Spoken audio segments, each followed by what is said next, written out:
Class 12th chemistry. हम alcohol बनाने की विधियां पढ़ रहे थे। पिछली क्लास में हमने पढ़ा था कार्बोनिल यौगिकों के माध्यम से, और उसके बाद फिर हमने पढ़ा था कार्बोक्सिलिक अम्लों के व्युत्पन्नों के अपचयन के माध्यम से, जिसमें लिथियम एल्यूमिनियम हाइड्रेट द्वारा अपचयन हो रहा था और एल्कोहल बन रहा था। अब हम आज बात करेंगे बुओ ब्लांक अपचयन। बुओ ब्लांक अपचयन जो आपने पढ़ा है पहले पिछली क्लास में कि कार्बोक्सिलिक अम्लों के व्युत्पन्नों द्वारा अपचयन से, उसी के हिसाब से इसमें भी अपचयन ही होना है। तो नाम से ही पता चल रहा है बुओ ब्लांक रिडक्शन यानी अपचयन। तो यहाँ पर अपचयन होता किससे है वो आप याद रखें, सोडियम और एथिल एल्कोहल इसका प्रयोग होता है और अपचयन होता है। अपचयन में देखिए यहाँ पर C2H5O यानी सोडियम एथॉक्साइड बनता है और ये एक नवजात हाइड्रोजन निकल जाता है, और यही नवजात हाइड्रोजन अपचयन के लिए उत्तरदायी होता है। तो जैसे कि हम शुरुआत करते हैं, जैसे हम यहाँ पर अपचयन किन किन चीजों का होगा, जैसे ये कार्बोक्सिलिक अम्ल है, कार्बोक्सिलिक अम्ल का अपचयन कर देंगे। प्रेजेंस में हम यहाँ पर क्या चलेगा, एथिल एल्कोहल ही चलेगा।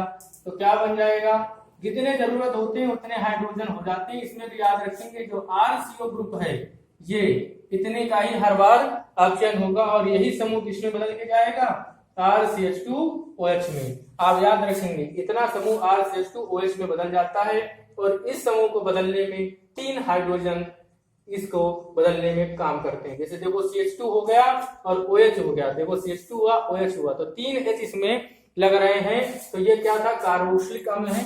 ये कार्बोक्सिलिक अम्ल है, हम पिछली क्लास में बता चुके हैं, ये कार्बोक्सिलिक अम्ल है।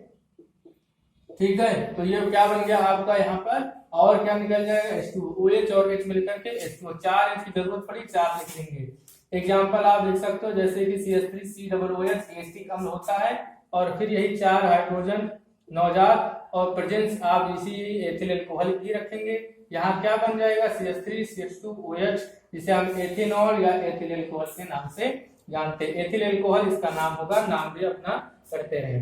दूसरा क्या है, जैसे RCOCl यानी क्या हो गया, एसिटिल क्लोराइड, यानी एसिटिल क्लोराइड, सॉरी एसिटिल नहीं, इसको हम RCl है, एसिल क्लोराइड बोलेंगे, एसिल समूह RCOCl। इसमें भी क्या लगेंगे, हाइड्रोजन लगेंगे। जितने हाइड्रोजन लगेंगे इसमें भी प्रेजेंस किसकी रहेगी, यही सोडियम प्लस एथिल एल्कोहल। इसमें भी 4 H लगेंगे। फिर RCO समूह किसमें चला जाएगा, RCH2OH में। जैसे इसमें गया वैसे ही। अब यार जितने भी इसमें रिएक्शन है उसमें RCO समूह RCH2OH में कन्वर्ट होगा, और यहाँ पर भी 3 H इसमें चलेंगे, एक H इसमें चला गया, तो ये क्या बन गया, HCl। तो इसका भी एग्जांपल आप जैसे करेंगे, जैसे हमने लिया CH3COCl, इसी का नाम है एसिल क्लोराइड, इसे हम एसिल क्लोराइड के नाम से जानते हैं। ठीक है, और ये 4H हुआ, प्रेजेंस इसी की रही, तो यहाँ क्या बन जाएगा, CH3CH2OH, यानी फिर से वही एथिल एल्कोहल का प्रिपरेशन हो गया, निर्माण हो गया। इसके बाद ये एसिल क्लोराइड की बात हो गई। एसिल क्लोराइड के बाद हम बात करते हैं RCO का होल ट्वाइस। ये क्या कहलाता है, एनहाइड्राइड। हम इसकी चर्चा पिछली क्लास में करे हैं, एनहाइड्राइड में आप इसको समझेंगे। और इसमें देखिए RCO समूह हो गए होल ट्वाइस, यानी 2 हो गए। जब 2 हो गए तो हाइड्रोजन की संख्या भी जस्ट डबल हो गई।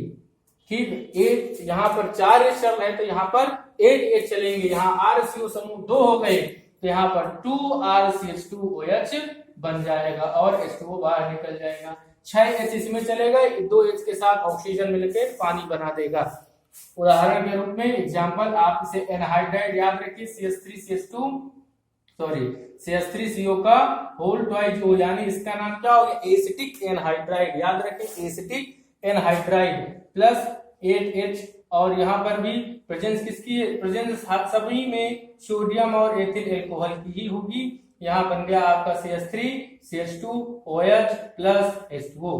तो ये भी आपका बुओ ब्लांक विधि के माध्यम से एल्कोहल का प्रिपरेशन यहाँ पर भी हम कर रहे हैं एसिटिक एनहाइड्राइड के द्वारा। अगला नंबर हम इसके बाद और कर लेते हैं, और भी कौन सा नंबर हो सकता है, जैसे कि हम बात कर लें अब एस्टर के माध्यम से बनाना। एस्टर क्या होता है, RCOO, यानी इसको छोड़ दे RCOO, R डैश को हम डैश कर सकते हैं, और ये कॉमन भी हो सकता है और अलग अलग भी हो सकते हैं।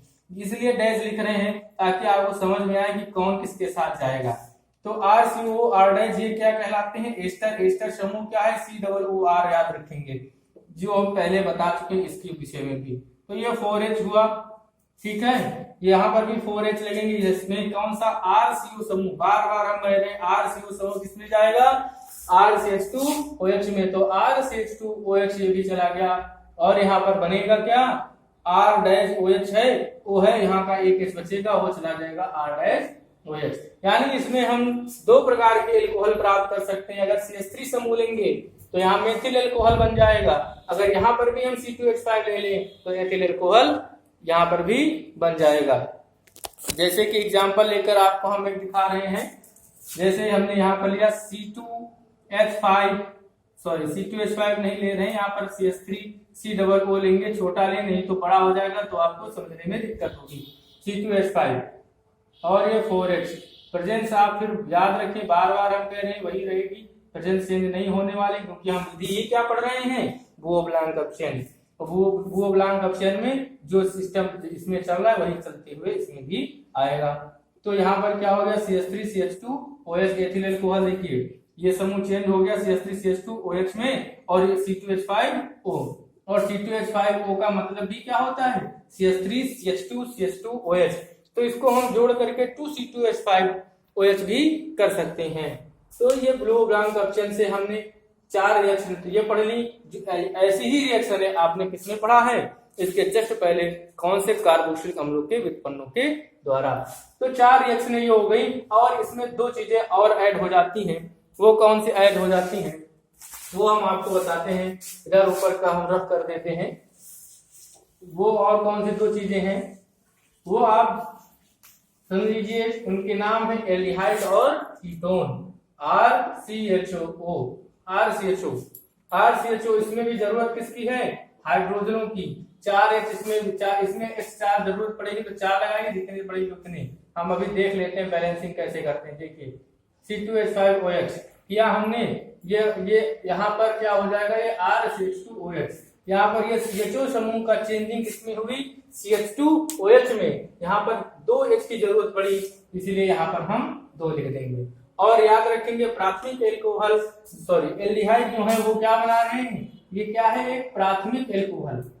प्राथमिक एल्कोहल आपने अभी जितने भी यहाँ पर रिएक्शनें पढ़ी हैं, चाहे वो कार्बोक्सिलिक अम्ल से हो, चाहे वो एस्टर की रही हो, चाहे एनहाइड्राइड की रही हो, या एसिटिल क्लोराइड की वाली रही हो, यानी एसिल क्लोराइड की रही हो, वो सब में क्या बना है? प्राथमिक एल्कोहल ही बना है। लेकिन अब जो आप पढ़ने जा रहे हैं RCOR', इसमें क्या है? ये आपको द्वितीयक एल्कोहल बना के देता है, यानी सेकेंडरी एल्कोहल, 2 डिग्री एल्कोहल के नाम से जिसे जानते हैं, वो बना के देगा। प्रेजेंस आपकी यही रहेगी, सोडियम प्लस एथिल एल्कोहल। यहाँ पर एग्जांपल आप खुद स्वयं कर लेंगे, जैसे कि यहाँ पर क्या हो जाएगा? RC ये O है, ये OH यहाँ पर इस तरीके से कन्वर्ट होगा, और यहाँ पर क्या होगा? R' हो जाएगा। एक चीज छूट गई, यहाँ पर एक H भी होगा, CH और R' होगा। ठीक, इसमें भी हाइड्रोजन की संख्या कितनी है? 2 ही है। यानी जैसे उदाहरण के रूप में CH3COCH3, इसको हम एसीटोन के नाम से जानते हैं, इसका नाम एसीटोन है, ठीक है, जिसका प्रयोग क्लोरोफॉर्म के निर्माण में भी किया जाता है। 2H और sodium plus ethyl alcohol presence में। तो यहाँ पर देखिए क्या हो गया? CH3 हो गया, और ये क्या बन गया? OH। इसको आप कहीं पर आप ऐसा लिख के देखिए तो कंफ्यूज मत होइए। CHOH ब्रैकेट में OH होगा और CH3 होगा। आप याद क्या रखेंगे? कार्बन के पास बॉन्ड कितने होते हैं? 4। हाइड्रोजन हमेशा सिंगल बॉन्ड से ही जुड़ता है, इसका मतलब OH कहाँ जाएगा? ये कैसा एल्कोहल? ये द्वितीयक एल्कोहल, यानी सेकेंडरी एल्कोहल, जिसे हम 2 डिग्री एल्कोहल के नाम से भी जानते हैं। ठीक, 2 डिग्री एल्कोहल। तो आप याद रखेंगे, हमने एल्कोहलों के वर्गीकरण बताया था कि 2 डिग्री, 1 डिग्री या 3 डिग्री एल्कोहल क्या होते हैं, तो उसी से आप समझ लीजिए। 2 डिग्री का मतलब जिस कार्बन समूह से OH समूह जुड़ा हो, अगर उससे 2 एल्किल समूह है तो वो 2 डिग्री होगा, अगर 1 है तो 1 प्राथमिक यानी 1 डिग्री होगा, अगर 3 जुड़ गए तो 3 डिग्री। 4 डिग्री नहीं हो सकता, क्योंकि एक कार्बन के पास 4 ही बॉन्ड होते हैं, और एक बॉन्ड तो वो किसको देगा? OH को देगा, बाकी 3 बॉन्ड को ही वो किसी के साथ रिएक्शन कर सकता है। तो ठीक है, तो इस तरीके से हमने वो ब्लांक विधि को समझ लिया। ओके।